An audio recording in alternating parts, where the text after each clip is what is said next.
Hello everyone, welcome to Dakshina E classroom programme.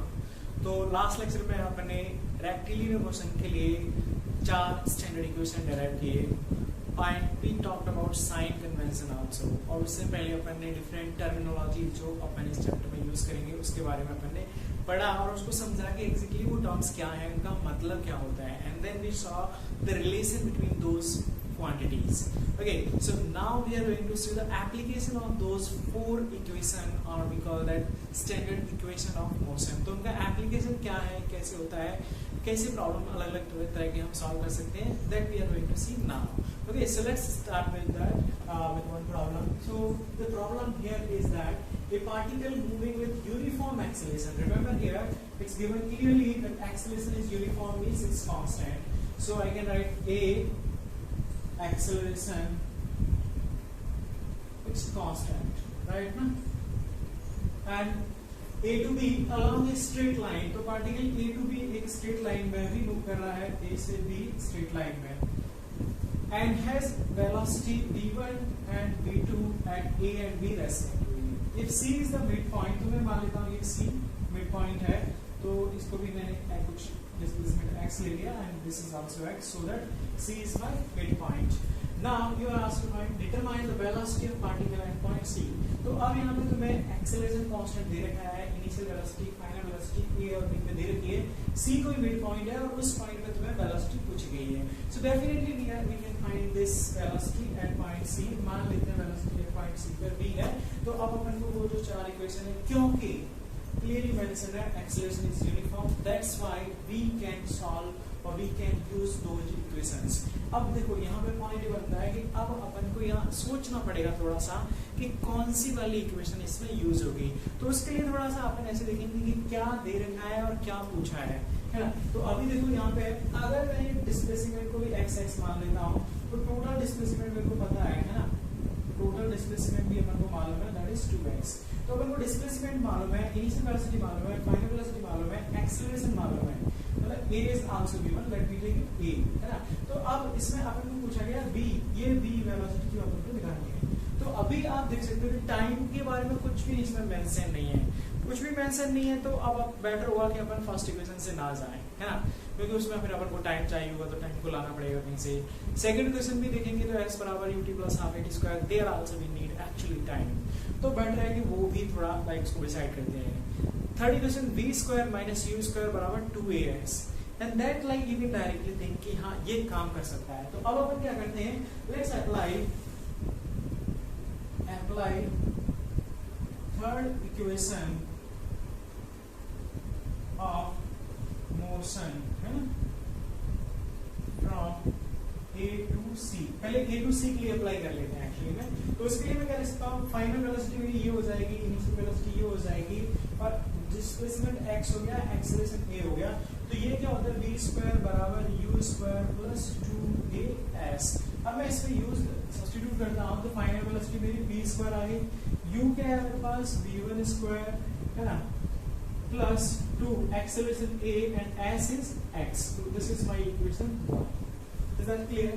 देखो सीधा सीधा हमने ये इक्वेशन यूज किया और यहाँ पे ये स्टैंडर्ड इक्वेशन थी, उसमें वैल्यूज अपन ने सब्स्टिट्यूट कर दी। Okay, next again is it third equation from C to B। अब यहाँ पे यूज करें तो अभी देखो फाइनल वेलोसिटी की क्या होता है v2, और अब ये ध्यान रखने का कि अब हम यहाँ से यहाँ जा रहे हैं, तो मैं बताऊँ तो अभी ये जो पॉइंट है मेरा C, now this will become my initial point actually। जो A to C के लिए C फाइनल पॉइंट का काम कर रहा था, जब मैं C से B की बात करूंगा तो C मेरा क्या होगा, इनिशियल पॉइंट की तरह काम करेगा। तो इसके लिए मैं लिखूंगा b square equal to u square plus 2as।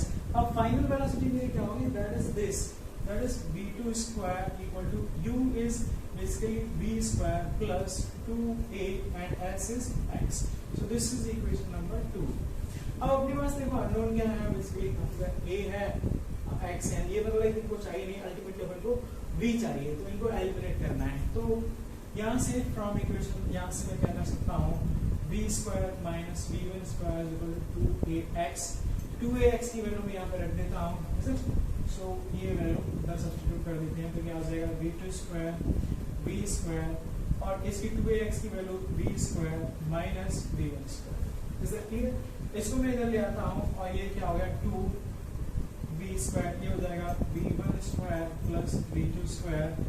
So v square is equal to v1 square plus v2 square by 2 and square, so it's under root. So we can see this is your answer actually. Is that clear?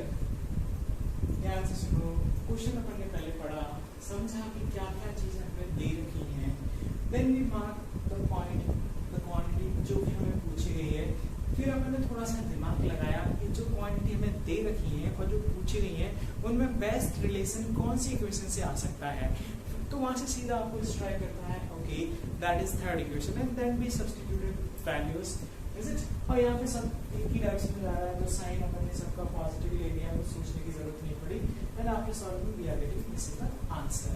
So this is one of the application of the one of the equation of fourth standard equation of motion जो अभी हमने last में discuss किया। Let's see more examples.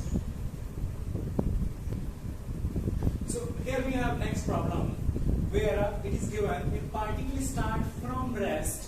तो यहाँ पे जो देखो कुछ चीजें लैंग्वेज की फॉर्म में दे रही होती है इन्फॉर्मेशन, वो आपको कैच करनी होगी। तो यहाँ पे दे रखा है कि पार्टिकल स्टार्ट फ्रॉम रेस्ट, इसका मतलब क्या होता है, सीधा सीधा वो अपन को कैच करना है, मतलब इनिशियल वेलोसिटी 0 दे रखी है, करेक्ट ना।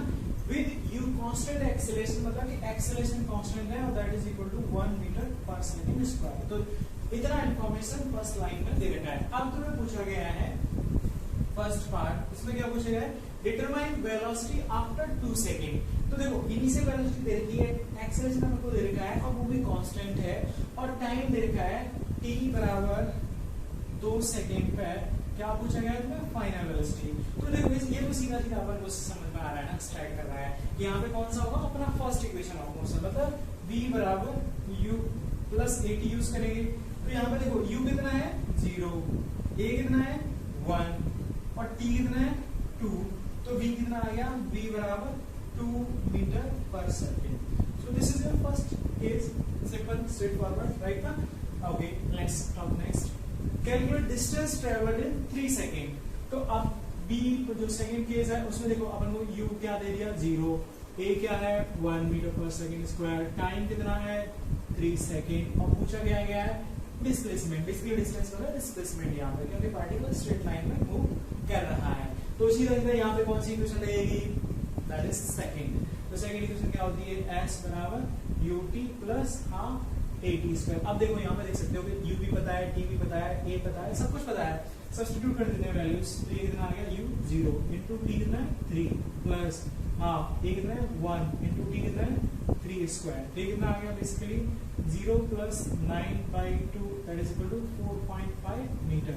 तो डिस्प्लेसमेंट कितना आ गया और डिस्टेंस कितना आ गया 3 सेकंड में 4.5 metre. This is your answer. Clear? Okay next third case. अब इसमें पूछा गया find the distance travelled in third second. अभी अगर आपको याद हो तो हमने लास्ट लेक्चर में देखा था एक फॉर्मूला जो कि n सेकंड में हमें डिस्टेंस ट्रेवल देता है। उसका फॉर्मूला ये होता था s nth is equal to u plus a/2, this is 2n minus 1 और n क्या है यहाँ पे nth सेकंड, बस सीधा सीधा ये यूज करना है। तो s थर्ड क्या हो जाएगा बेसिकली 0, a कितना है 1/2, a कितना है 3 into 2 minus 1। Is it clear? तो s थर्ड कितना आ गया बेसिकली यहाँ पे 6 minus 1 5/2 metre. Clear? Okay next यहाँ पे देखा if particle was initially moving with velocity of 5 metre पर सेकंड। अब इस मॉडल क्या कर दिया, थोड़ा सा चेंज कर दिया।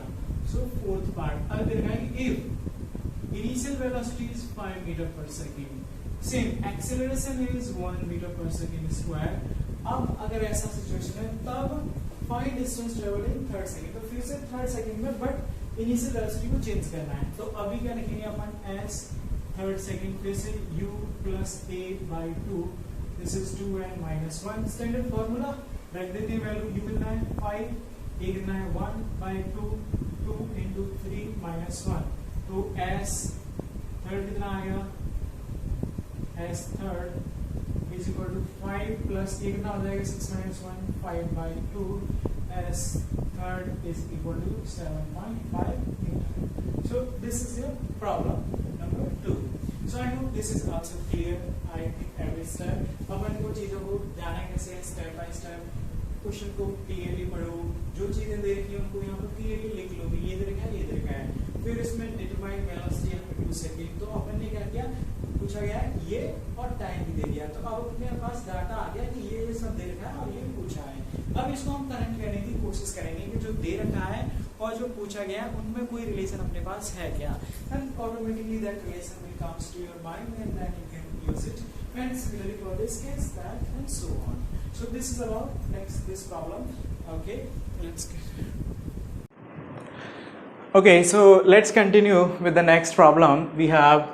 So the two trains P and Q are moving along parallel tracks with same uniform speed 20 meter per second. Driver of train P decide to overtake train Q and accelerate his train by, तो जो P train का driver है वो Q train को overtake करने के लिए train P को 1 मीटर पर सेकेंड स्क्वायर एक्सेलरेशन से एक्सेलरेट करता है. And after 50 second train P crosses the engine of train Q. Actually here there are many things which you should like learn first time, that what is the meaning of exactly crossing, कि crossing का मतलब यहाँ पे क्या होता है, क्योंकि आप समझ सकते हो here we are talking about two trains. So trains means they have it's their own length also. तो उनका उस लेंथ को अपन को कैसे कंसिडर करना है क्रॉस करने में, वो चीज़ अपन को समझनी होगी, because you are going to deal with such problem for the first time, that's why. Okay, so up to here train P crosses the engine of train Q. Okay, after 50 seconds, find out what was the distance between two trains initially and provided the length of each train is 400 meter. तो ये पहले question को अच्छे से समझते हैं अपन. Okay, so let's say we have these two parallel tracks, all right, and here let me write this is the length of the train actually, each length, and there is another train actually here.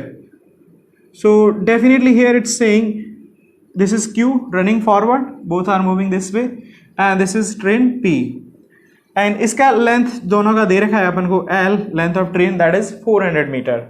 Initially दोनों की speed दे रखी है अपन को, initial speed that is 20 metre पर second. Okay, next thing, इसका length और इसका लेंथ दे रखा है, ये दोनों का लेंथ अपना 400 मीटर दे रखा है. यहाँ पे अपन को पहले क्वेश्चन को अच्छे से समझना है कि क्या दिया है और क्या पूछा गया है, because if you understand the problem remaining rest thing is nothing actually. You can easily apply the equation and straightforward you will get the answer. Okay, so now initially this is the situation. So in this case what is the separation, basically separation actually here is this between the two trains. Okay, and crossing this train P, right, crossing the engine of train. सो यहाँ पे इस train का जो engine होगा वो इधर होगा एक्चुअली, ऐसे इस ट्रेन का इंजन होगा वो इधर होगा. तो मतलब क्या होगा, अगर मैं इसको लाइक समझने के लिए आपको बोलता हूँ थोड़ी, at the moment when P is crossing train Q, the condition will be something like this. This is at the moment of crossing train और overtake, is it.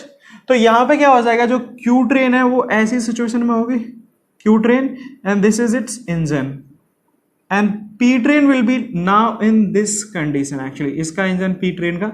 So this is P and this is Q actually. Is it clear. तो अभी आप देखो यहाँ पे imagine कर सकते हैं कि P ट्रेन को अगर Q ट्रेन को ओवरटेक करना है, एंड ओवरटेक का मतलब है दिस सिचुएशन एक्चुअली. तो उस टाइम पे P ट्रेन को कितना लाइक डिस्टेंस ट्रेवल करना पड़ेगा, यहां से बेसिकली आप समझ सकते हो, यहां से इस एक तो ये डिस्टेंस, और प्लस देखो ये इंजन कहां पहुंच जाए, बेसिकली इंजन की इससे दूरी कितनी है बेसिकली अगर देखा जाए तो, राइट, ये लेंथ, ये डिस्टेंस अगर मैं इसको x मान लेता हूं x, तो ये इंजन की डिस्टेंस इस इंजन से कितनी हो गई, x plus L. You understanding, अभी ये इंजन और इस इंजन के बीच की दूरी कितनी होगी, x ट्रेन के बीच की दूरी प्लस लेंथ ऑफ दिस, लेकिन क्रॉस करने के लिए ये इंजन को इस इंजन से और आगे जाना होगा, तो effectively this distance also we need to consider, is it. तो मतलब यहां पे ये समझ में आता है कि यहां पे पूछा गया है after 50 second train P crosses the engine of train Q and it is talking about the driver of train decide to overtake। तो मतलब ये हुआ कि ओवरटेक करना है, is it, to overtake the other train Q by P, is it. जो distance travel करनी पड़ेगी total, is it, total extra distance P has to travel, तो वो अपन लिख सकते हैं that will be equal to x plus this L and this L that is equal to 2L, and ये L तो अपन को मालूम है तो मैं इसको लिख सकता हूं x plus some 800 metre. Is it clear. अब देख लेते हैं कि मैंने क्या करता हूं अब इस प्रॉब्लम को हम सॉल्व करने के लिए। तो let's consider this is the movement at t is equal to 0। तो t इज इक्वल टू 0 पे ये मैं देख लेता हूं कि ये कितना डिस्टेंस ट्रेवल कर रहा है और ये कितना डिस्टेंस ट्रेवल कर रहा है फाइनली यहां तक पहुंचने में, और इस सिचुएशन में हो रहा है तो जो भी इसने एक्स्ट्रा डिस्टेंस ट्रेवल किया that will be equal to this, is it. So now we can find from t equal to 0 to t equal to 50 seconds, okay, let's first find distance traveled by p। तो p के लिए क्या देखेंगे, u कितना है अपना 20 metre पर second, acceleration भी यहां पे दे रखा है 1 मीटर पर सेकेंड स्क्वायर, और टाइम कितना दे रखा है 50 सेकेंड, 50 सेकेंड में ओवरटेक कर जा रही है। So now you can see directly imagine we have given u a and t। अब डिस्टेंस और बेसिकली जो भी है ट्रैक पर ट्रेवल कर रहा है तो डिस्प्लेसमेंट भी सेम ही हो जाएगा।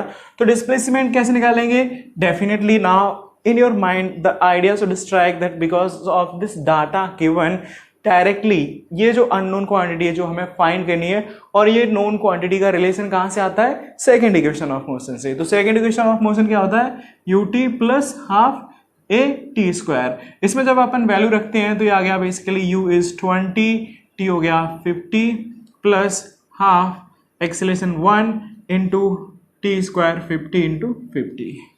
Is it clear? So this is how much basically, this is 1000 plus ये हो जाएगा 25 into so 5 basically 25 into 125 is it clear? Just wait, 125 0, so this that is equal to basically 2250 meter. This is the total distance traveled by train P. Similarly, I can calculate actually for Q. तो Q के लिए अपन को U कितना दे रखा है 20 metre पर second, और acceleration तो इसका सीधा सीधा 0 है, and time this is also travelling for 50 second. तो I can write distance travelled by Q and this is P। तो Q कितना हो जाएगा, सीधा यहाँ पे एक्सेलरेशन 0 है, so definitely we can write it simply 20 times 50 that is equal to 1000 metre. अब देखो 1000 मीटर 50 सेकेंड में Q ने ट्रेवल किया, P ने इतना ट्रेवल किया, so what is the extra distance travelled by Q? Extra distance travelled by P is it to overtake। तो ये सिंपली अपन क्या लिख सकते हैं, SP minus SQ, displacement of P minus displacement of Q, and that comes out to be ये हो जाएगा अपना 2250 minus 1000 that's 1250 मीटर। तो ये एक्स्ट्रा डिस्टेंस ट्रेवल किया, and remember one more thing, ये जो एक्स्ट्रा डिस्टेंस ट्रेवल कर रहा है that is actually equal to the separation between two trains plus length of both the trains. और अपन को यहां पे पूछा गया है find out what was the distance between two trains initially. So distance between two trains was actually x, not x plus 2l। So और 50 second में P को Q अगर ओवरटेक करना है, ये क्लियरली दे रखा है कि वो इस तरह से है कि P Q को ओवरटेक कर जाता है 50 सेकंड में। तो इसका मतलब ये हुआ कि P को इतना डिस्टेंस एक्स्ट्रा ट्रेवल करना पड़ेगा, and this distance then must be equal to x plus 800। So this implies separation between और distance between two trains initially. तो ये अपन निकाल सकते हैं, that is equal to is x, और वो उसको अपन कैलकुलेट कर सकते हैं यहाँ पे x plus 800 equal to 1250, and this implies x equal to 450 metre. So this is your problem. अब देखो यहाँ पे आपको अगर थोड़ा सोचोगे, the problem is not complex actually, even if I am not explaining you, this is just 1 minute problem, you can solve it directly, but the point is here understanding the things, understanding the question, कि क्या पूछा गया है, क्या दे रखा है, वो अपन को समझना बहुत जरूरी है। So that's why first read the problem carefully and try to like extract the data given in the problem. तो यहाँ पे 2 ट्रेन दे रखा है, P and Q, speed uniform है, directly you write it uniform speed for both दी। फिर उसके बाद P decide to overtake with acceleration, तो एक्सेलरेशन ऑफ P अपने पास आ गया 1 मीटर पर सेकेंड स्क्वायर। ये भी देखा after 50 seconds trains P crosses the engine. अब इसका मतलब क्या होता है, क्रॉसेस द इंजन का मतलब ये सिचुएशन, तो वो आपको basically, because see if you look at the problem, this you can imagine, this you can understand is one of the real life situation, is it? So it's easy to imagine, to basically imagine the situation कि यहाँ पे क्या हो रहा है और यहाँ क्या हो रहा है, तो उनको इमेजिन कर लोगे, फिर उनको कनेक्ट करने की कोशिश करोगे, then things will appear easy to you. Okay, so let's continue with the application of those 4 equations with the next problem. Okay, so here we have next problem. Let's read the problem first carefully. Ram breaks his car with constant acceleration from velocity of 25 meter per second to 15 meter per second over a distance of 200 meters. So first you read it carefully, and again, do you understanding the meaning of this statement? Basically, this is meaning that Ram is actually driving his car and he is applying brake in his car, so that brake is creating or producing a constant acceleration for the car, and that result in decrease in velocity, because you know when we are applying the brake, so of course the velocity will decrease, so that result in decrease in velocity from 25 meter per second to 15 meter per second, and it is also given during this interval the car is traveling a distance of 200 meters. So that is the meaning of actually this statement. So here you can imagine the Ram is actually driving the car and initial speed is 25 meter per second and he is applying brake. Okay, brake, तो उसकी वजह से क्या होगा, कुछ acceleration आएगा, break का मतलब बेसिकली नेगेटिव, क्योंकि समझ सकते हैं उल्टी डायरेक्शन में एक्सेलरेशन आएगा, then only its velocity will decrease और कार विल स्टॉप एक्चुअली और slow down, you can say 15 metre पर सेकेंड। तो फाइनली, और ये देखा है कि यहाँ से यहाँ तक वो by this time 200 metre distance travel cover कर ले रहा है। So this is the problem actually, कि क्वेश्चन में इतना इंफॉर्मेशन हमें दे रखा है। अब इस सिचुएशन पे based, I think this is like one of the real life practical situation, we can easily imagine it कि एक्चुअली में हो क्या रहा है प्रॉब्लम में। अब आगे देखते हैं कि क्या पूछा गया है अपन को। तो इसमें फर्स्ट पार्ट है बेसिकली ए, यहां पूछा गया how much time elapsed during this interval, मतलब कि यहां से यहां ब्रेक लगाने के बाद वेलोसिटी 25 से 15 हो रही है, तो इसमें कितना टाइम लग रहा है। तो मतलब अपन को पूछा गया है, इज इट ए टाइम अपन को निकालना है फॉर दिस इंसिडेंट। बी है what is the acceleration of car by braking, जब ब्रेक लगा रहे हैं तो उसकी वजह से क्या हो रहा है, कार का कुछ एक्सेलरेशन आ रहा है, तो वो एक्सेलरेशन कितना है वो भी इसमें पूछा गया है। सो सेकंड पार्ट में अपन को पूछा गया है basically B, it's we are asked to find acceleration of the car and now if he has to continue braking, तो अभी यहाँ पे उसका कार स्टॉप नहीं हुआ है राम का. now C पार्ट में वो बोल रहा है कि if he has to continue braking his car with same constant acceleration, how much longer would it take for him to stop. तो अभी क्या होता है, फाइनली मान के चलते हैं कि यहाँ पर उसकी कार फाइनल वेलोसिटी 0 हो जाती है, तो यहाँ से यहाँ तक का कितना टाइम और लगेगा उसको. Let me right it t2 and how much distance, additional distance would he cover. तो ये जो डिस्टेंस होगी वो भी कितना कवर करेगा. तो ये है अपना पूरा problem. So I think now once we understood the question कि क्या दे रखा है, क्या पूछा गया है, then we can try to connect the dots कि इसमें और इन सब चीज़ों को कैसे हम कनेक्ट कर सकते हैं. And one more important thing here is that it's given see with constant acceleration. Braking is producing constant acceleration. इसका मतलब सीधा सीधा हो रहा है कि जो अपना प्रॉब्लम है वो क्या है, it's based on uniform accelerated problem और this is comes under uniformly accelerated motion. तो इसका मतलब ये हो गया कि हमारे पास जो स्टैंडर्ड इक्वेशन है उनको अपन यहाँ अप्लाई कर सकते हैं, राइट ना. सो अब उन स्टैंडर्ड इक्वेशन का यूज करके by using the data given and the data which we need to find, let's try to connect कि कौन सा रिलेशन अपन को ये सब चीज़ें दे सकता है ना. सो अब देखो यहाँ पे इनिशियल वेलोसिटी पता है, फाइनल वेलोसिटी अपन को पता है और डिस्टेंस भी दे रखा है, तो और एक्सेलरेशन भी चाहिए, टाइम भी चाहिए. तो अपन अब सोचते हैं कि देखो इनिशियल वेलोसिटी, फाइनल वेलोसिटी, एक अपन क्या कर सकते हैं, इसमें बताए थे अपन ने इक्वेशन में that distance is also equal to basically average velocity v plus u by 2 average velocity into time. You must be remembering this relation. तो अब देखो यहाँ पे a पार्ट के लिए जब हम बात करेंगे तो हमें क्या दे रखा है, distance 200 metre. u plus v कितना हो गया, ये 25 plus 15 divided by 2 multiplied by t. तो इसको सॉल्व कर दें तो ये कितना आ गया, 200 हो गया और ये कितना हो जाएगा 40 बाई 2 मतलब 20. तो इससे मतलब क्या आ रहा है अपना, t is equal to 10 second.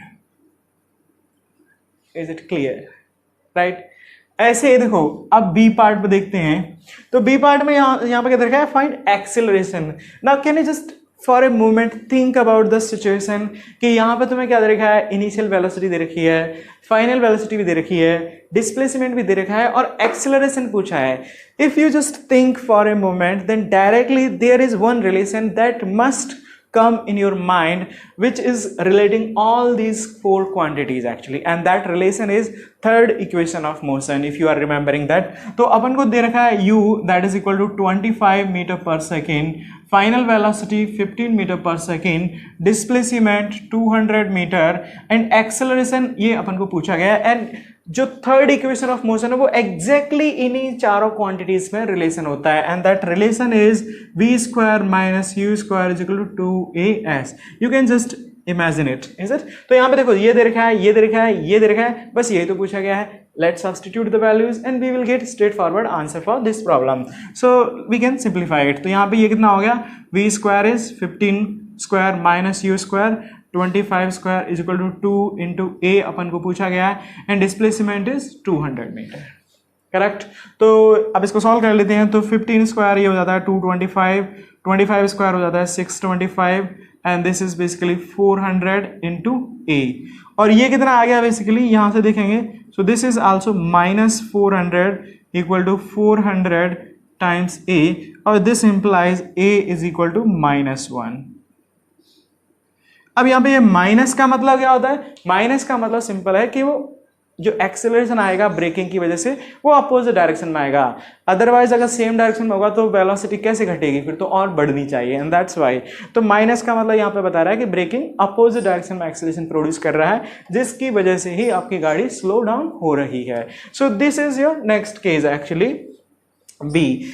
यहाँ पे अगर अपने पास एक्सेलरेशन है और अपन को फाइनल वेलोसिटी पता है, बेसिकली ये इनिशियल वेलोसिटी पता है, तो यहाँ से भी अपन ये जो ए वाला पार्ट है ना, मैं इसको देखो अगर एक्सेलरेशन अगर मेरे को ये मालूम होता, क्योंकि बी पार्ट को मैं पहले सॉल्व कर लेता हूँ, तो वहाँ से भी आता है कि final velocity v is equal to u plus 80 relation. तो v अपने पास 15 है, u अपने पास 25 है, plus this a is -1 into t. तो यहाँ से भी देख सकते हैं अपना t is equal to basically 10 second आ रहा है। So it's same thing actually. तो एक प्रॉब्लम को आप कई तरीके से भी जा सकते हो, दोनों ही लाइक कोई सा भी ज़्यादा कॉम्प्लेक्स नहीं है, right. So I hope you are understanding the things actually.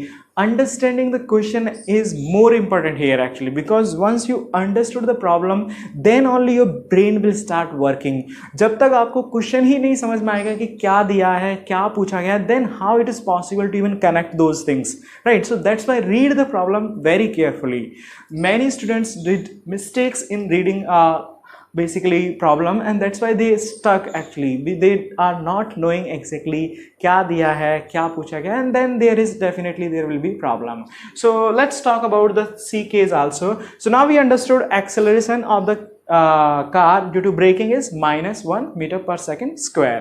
तो अभी जो C पार्ट में पूछा गया है ना, ये देखते हैं C पार्ट। तो C में क्या कह रहा है, if he has to continue braking with constant acceleration, same is it, continue with braking, how much longer would it take for him to stop and how much। तो अब इसको यहाँ से यहाँ तक जाने के लिए कितना टाइम लगेगा और कितना ये डिस्टेंस ट्रेवल करेगा। तो अब देखो इसको क्या कर रहे हैं, अब अपन ये जो इनिशियल इससे पहले वाली सिचुएशन है उसको भूल जाते हैं, क्योंकि इस क्वेश्चन में क्लियरली मेंशन कर रखा है to continue braking with constant acceleration from here onward.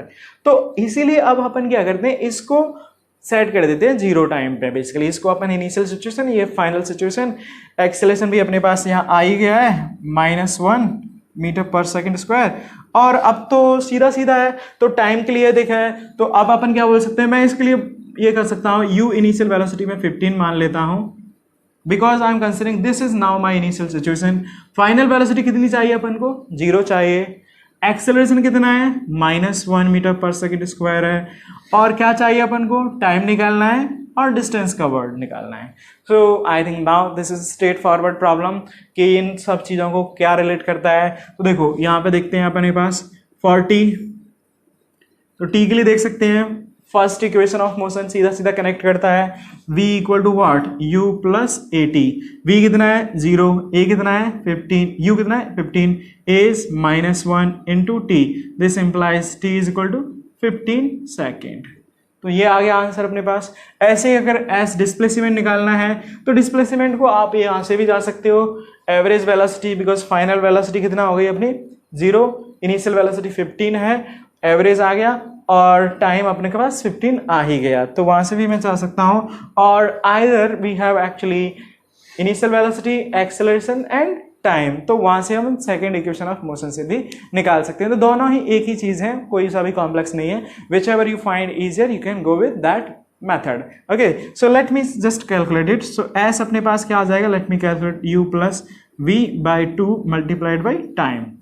तो ये कितना आ गया, u प्लस v, ये हो गया 15, बिकॉज u कितना है 15, v 0 है, तो 15 बाई 2 मल्टीप्लाइड बाई टी भी 15 आ गया, तो ये कितना आ गया 225 डिवाइडेड बाई 2, तो डिस्प्लेसमेंट कितना हो जाएगा 112.5 मीटर। इसी को आप सॉल्व भी कर सकते हैं सेकेंड इक्वेशन ऑफ मोशन से, you will gate exactly same answer. तो यहाँ पे देखो आप समझ सकते हैं कि हमें प्रॉब्लम को बहुत ध्यान से पढ़ना है, बहुत ध्यान से समझना है। हाँ, ये जो इस तरह का सिचुएशन था अपन पहली बार कर रहे हैं, so just learn the approach कि कैसे कैसे चीज़ों को कनेक्ट करना है, and that is very important because the problem will change but the approach will not change. Okay, so let's continue with more problems based on the application of equation of motions. Okay, so here we have our next problem. Let's first understand the problem, what is given in it.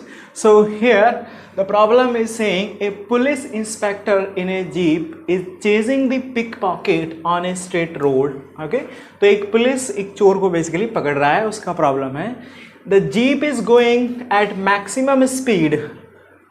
According to the information कि jeep है वो maximum speed 20 से drive कर रहा है police वाला basically.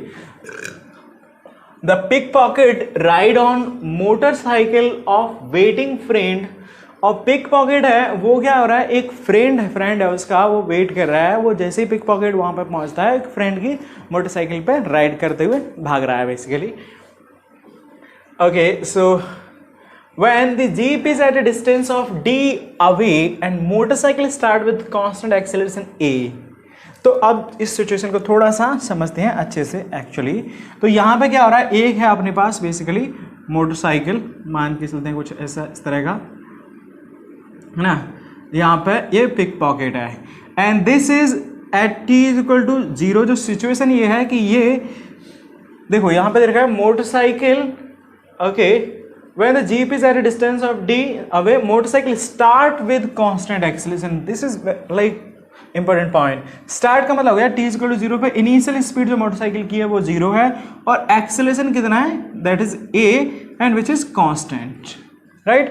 and the police pickpocket, this is mentioned is at a distance d away। तो मतलब जो जीप है इसी टाइम पे है ना, जीप है वो क्या है थोड़ा लाइक यहाँ पे ये पुलिस वाले की जीप है, this separation is D and this jeep the police person is driving the jeep with constant velocity और basically constant speed v। so now this is the situation completely given at t is equal to 0 पे हम मान के चल रहे हैं कि इनमें कोई टाइम लैग नहीं है, ये बाय डिफॉल्ट अपन को यहाँ पे मानना होता है।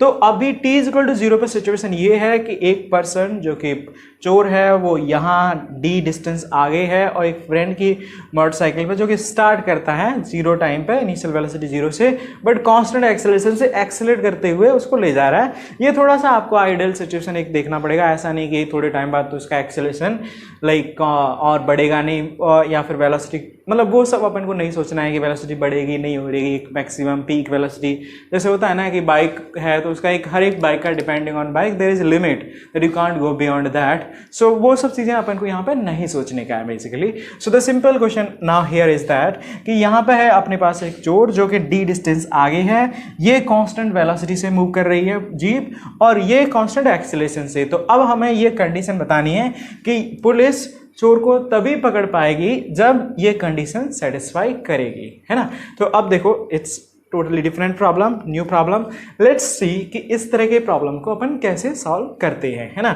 So now this is all data given to. तो अभी यहाँ पे जब इस तरह की सिचुएशन दी जाती है तो हमें करना क्या होता है, बेसिकली हम पहले मान लेते हैं कि मान लिए पुलिस ने चोर को थोड़ी देर बाद पकड़ लिया, okay. So let after time t police caught the pickpocket। मान लेते हैं कि t टाइम के बाद पुलिस ने क्या करेगा, पिक पॉकेट को पकड़ लेगा। तो अभी यहां पर क्या हो रहा है, t टाइम में पकड़ लेगा तो इसका मतलब क्या हुआ कि लाइक एट दिस पॉइंट यहां पे दोनों बेसिकली मिल जाएंगे, police and pickpocket both will like meet, is it. तो उस टाइम तक इसने जो पिक पॉकेट है वो इतनी दूरी तय करेगा, this is the distance by S pickpocket, और जो पुलिस है उसको कितनी दूरी तय करनी है, ये गैप भी प्लस इसने जितना ट्रेवल किया, इज इट। तो अब मैं देखो अपने पास अकॉर्डिंग टू दिस इंफॉर्मेशन और मान लिए कि टी टाइम में ये मिल जा रहे हैं तो इसका मतलब क्या हो गया, एस पिक पॉकेट कितनी दूरी तय कर लेगा, तो u 0 t plus half a into t square, so that is a t square by 2। Clear, alright. So next thing, अब t टाइम में जो पुलिस है उसको टोटल कितना डिस्टेंस, तो S police I can write this should be equal to basically d plus s by pick pocket.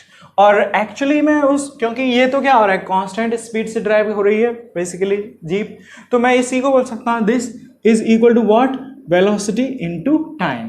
तो ये जो डिस्टेंस बेसिकली कवर होगा वो इसके बराबर होना चाहिए। तो अब ये देख लेते हैं, तो यहाँ से क्या हो जाएगा, d प्लस ये कितना है आपका a t square by 2 should be equal to v t, right. तो अभी यहां से सॉल्व करके let's calculate the value of t। So a t square minus 2vt plus d 2d should be equal to 0। ये मैंने LCM लेने के लिए 2 से मल्टीप्लाई कर दिया और इस टर्म को भी इधर ले आया, तो ये a t स्क्वायर हो गया, 2vt माइनस का था इधर आ गया और 2d।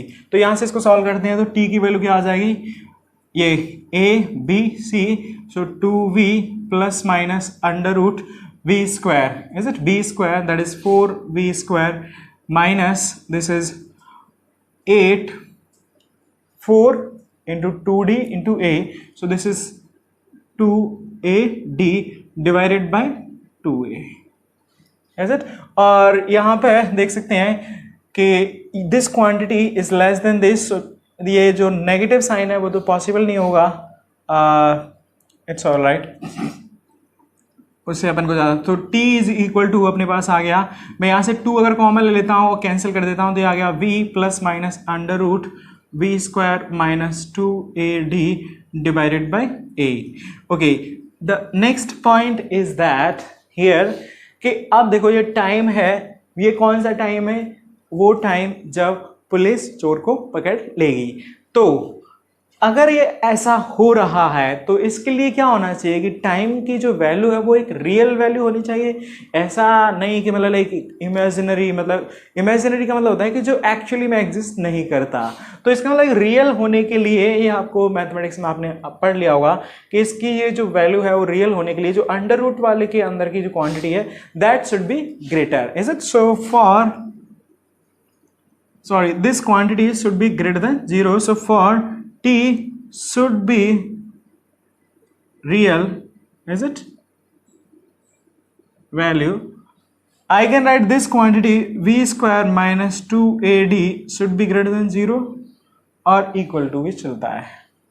So this implies now we are getting v square should be greater than or equal to 2ad, and this implies v should be greater than or equal to under root 2ad. So if this is the condition, then time will be real, and that means police will catch the thief actually. So this is your problem. This is just one model, remember it. Try to learn the approach कि किस तरह की problem को कैसे अपन approach करते हैं. Okay, so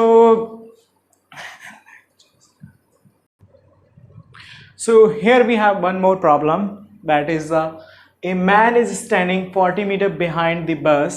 Bus start with constant acceleration 1 meter per second square. This, and at the same time, same instant, the man start moving with constant speed of 9 meter per second.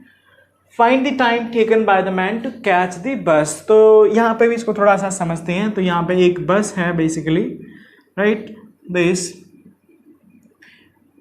and at t is equal to 0, बस क्या हो रहा है, initial speed 0 से constant acceleration 1 metre पर second square से move करना start करती है, और एक मैन है which who is actually standing here right now 40 metre behind, t is equal to 0 पे ये क्या हो रहा है, कांस्टेंट स्पीड 9 मीटर पर सेकेंड की स्पीड से दौड़ना शुरू करता है. t इज इक्वल टू 0 पे ये सिचुएशन है. अब आपको पूछा गया है कि कितनी देर बाद ये मैन बस को कैच कर लेगा. So I think this is also simple and similar problem, similar to last, not much different. तो यहाँ पर भी वही क्या करेंगे अपन, मान लेते हैं कि टी टाइम पे ये इसको कैच कर लेता है. तो अब देखो लॉजिकली समझो, कैच करने के लिए ये तो सिचुएशन है, I think many of you might have faced similar situation, not exactly for bus but maybe for something else actually. तो यहाँ पे क्या हो रहा है कि ये दौड़ना शुरू करेगी, मान के चलते हैं बस यहाँ पहुँच जाएगी. अगर मैन को बस यहाँ पे कैच करनी है तो इसका मतलब क्या होना चाहिए, जितनी डिस्टेंस बस ने ट्रेवल की प्लस जितना गैप था, मैन को उसी टाइम में वो पूरी दूरी तय करनी होगी, तभी वो कैच कर पाएगा. तो सिंपल लॉजिक है जो कि प्रैक्टिकली अपन इजीली इमेजिन कर सकते हैं, है ना. तो अब देखते हैं कि इसको मैथमेटिकली अपन कैसे सॉल्व कर सकते हैं. सो मान लेते हैं, so let at time t man catches, is it, the bus. मान लेते हैं कि टी टाइम पे मैन बस को कैच कर लेता है. तो उस सिचुएशन में क्या होगा, अब मान ले ये टी टाइम में कैच कर लेता है, तो बस मान के चलते हैं कि यहाँ पे कैच हो जा रही है. तो ये बस ने कितना डिस्टेंस ट्रेवल किया, तो distance travel by bus is equal to simply 0, this is ut plus half at square, that is equal to 0 into t plus half a1 into t square, तो मतलब टी स्क्वायर बाई 2. ये बस ने दूरी तय की. और distance travelled by S man, तो इसकी स्पीड तो कांस्टेंट है, इट्स मूविंग विद 9 मीटर पर सेकेंड, तो ये मैं क्या लिख सकता हूँ, टी टाइम में distance 9 into t. And now to catch, is it, कि मैन बस को कैच कर ले, is it, so condition to catch the bus, तो इसके लिए क्या होना चाहिए, जो एस मैन है that should be equal to S bus plus the gap 40। तो एस मैन कितना है 9 इंटू टी, बस कितना है t square by 2 plus 40। Simplify कर लेते हैं इसको मल्टीप्लाई करके, t square minus 18t plus 80 equal to 0, is it? So after solving it we are getting actually simply t is equal to 8 second or 10 second. So this is your answer. मतलब या तो 10 second पे catch कर लेगा या 8 second पे. So this is your problem. So like here we tried many problems based on the application of 4 standard equation of motion. You go through all of them. Try to learn the approach instead of learning the problem. No, not to learn the problem, learn the approach. कि किस तरह की चीज़ों को कैसे कैसे deal करते हैं, कैसे अप्लाई करते हैं. Because situation will change, but the basic approach कि कहाँ से कैसे कोई सा भी प्रॉब्लम तुम्हें दिया जा रहा है उसको पहले ठीक से ध्यान से पढ़ो, उसमें क्या डाटा दे रखा है, क्या इन्फॉर्मेशन है उसको लिखो, एंड देन क्या पूछा गया है उसको भी क्वेश्चन मार करके लिखो. अब उन दोनों चीज़ों को कनेक्ट करने की कोशिश करो कि जो दिया है और जो पूछा गया है उन दोनों चीज़ों में क्या कोई ऐसा रिलेशन है जो कि इनको कनेक्ट करता है. अगर आपको रिलेशन दिमाग में आता है तो सिंपली क्या करना है, उस रिलेशन को यूज़ करना है, वैल्यू सब्सटीट्यूट करनी है, सॉल्व करना है, you will get answer. Okay, so we will continue here onward in the next class. Thank you so much.